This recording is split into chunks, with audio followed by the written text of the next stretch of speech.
Remember years ago when we used to get so many Xfinity / nationwide diecasts every single season? That was so freaking cool. And here is Kevin Harvick's 2014 Great Clips Chevrolet Camaro.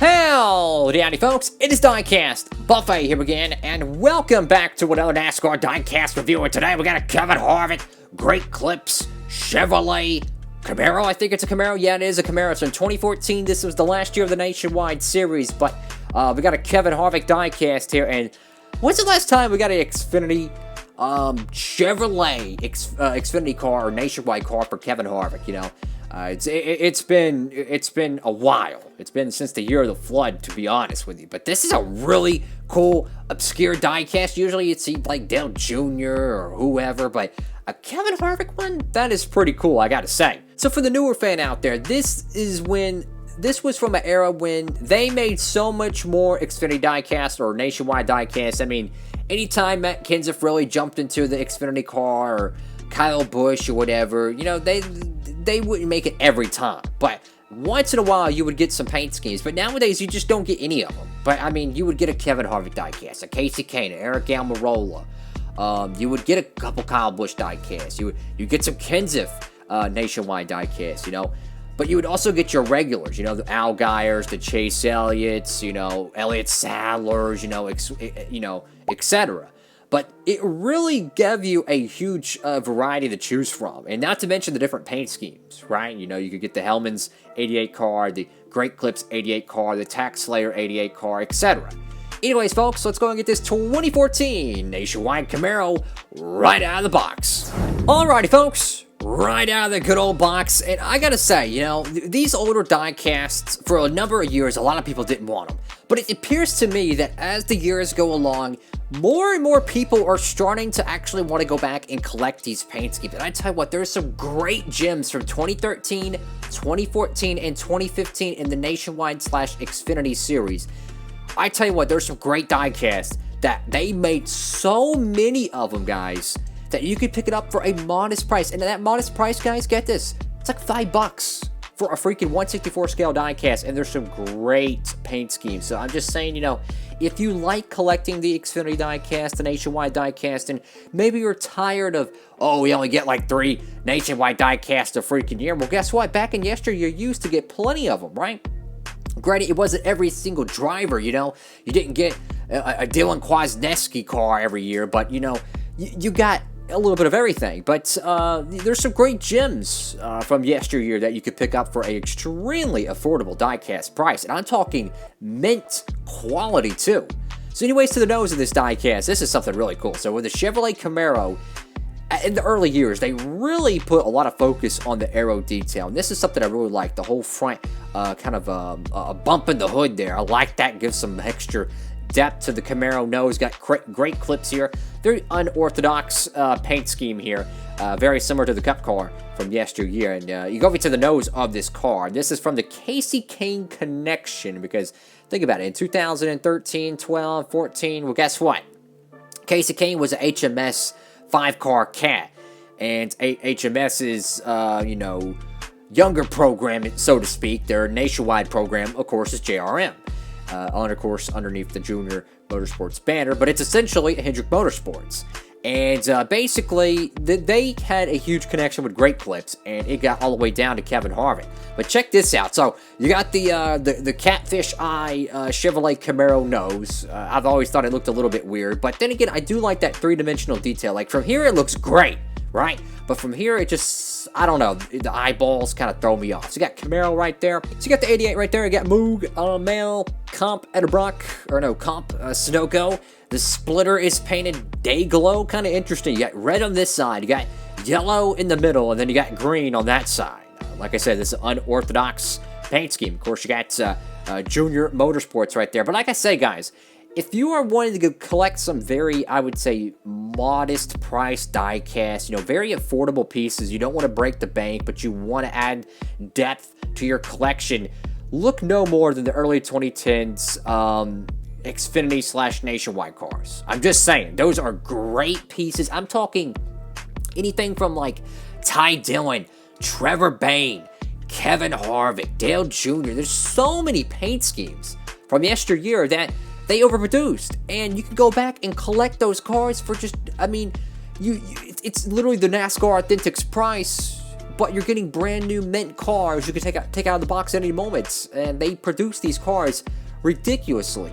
So you got Kevin Harvick right there, you got the Twitter bird, the random alphabet letter with the blue square, you got Instagram there. Of course, you go check me out on Instagram at Diecastbuffet. Of course, you got Safety Clean right there, I think that's Armor All, and whatever that is. You got Exalta right there, Great Clips, Racing Electronics, and you got some random palm trees or something. I think that's Sport Clips there, I think. Or no, it's something. I have no clue. You got Armor right there, Hunt Brothers Pizza, number 88. You got NASCAR Nationwide Series, Mechanics Wear, Holly, 3M, Edelbrock, Simpson, Autometer, Jegs, MSD, ARP. You got Goodyear, very sharp, like that. Kind of honestly, it kind of reminds you of like a 90s like wallpaper design. And truth be told, I really like that, honestly. It looks pretty cool. Let's go over to the back end of this car, and every time I see the back end of these Chevrolet Camaros from yesteryear, it looks like a Jersey barrier. I mean, does it not look like a concrete barrier with two dog ears on it? I'm just saying. So you got these very flat Chevrolet Camaro tail lights. You got the bow tie there, online check-in. You got the Camaro back plate right there. Of course, very square. Looks pretty cool. I like these old Gen 5 style back bumpers. Very, very nice. Going over to the right side of this diecast, and this is a beautiful paint scheme, honestly. I feel like it's one of those cars where at first you're like, or like they're really gonna run this. But I feel like as the years go along, this paint scheme just got better, right?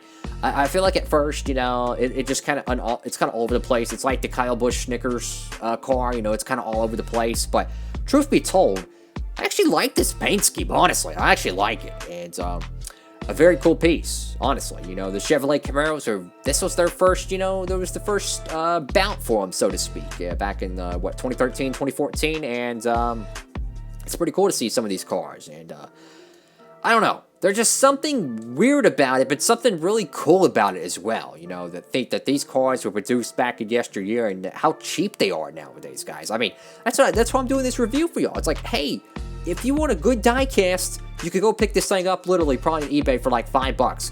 Go hit up, Circle B Diecast. They probably got it for like $5.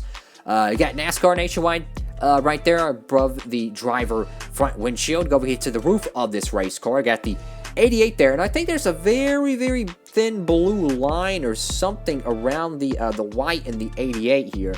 The 88 is kind of off-centered here by a decent margin, but I think there's like a very thin stripe, or I don't know, maybe that's like gray or blue. I can't tell from here between the white and the black. I'm not too sure.